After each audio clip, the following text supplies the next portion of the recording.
પ્રભુદાસ તળાવ નજીક નવા ફ્લેટની સાઈડમાંથી કોઈ અજાણ્યા શખ્સે હરિયાની ચોરી કરી ફરાર થઈ ગયો હતો.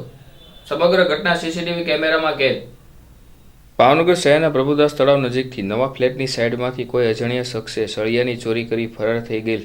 મળતી માહિતી મુજબ ભાવનગર શહેરના પ્રભુદાસ તળાવ પ્લોટ નંબર 397 ઉપર નવા ફ્લેટને બનાવવાની સાઈડ ઉપર મોડી રાત્રિના સમયે કોઈ અજાણ્યો શખ્સ આવીને સાઈડમાં પડેલ સળિયા તેમજ સીસીટીવી કેમેરા ચોરી કરી ફરાર થઈ જતા સમગ્ર ઘટના સીસીટીવી ફૂટેજમાં કેદ થઈ જવા પામી હતી.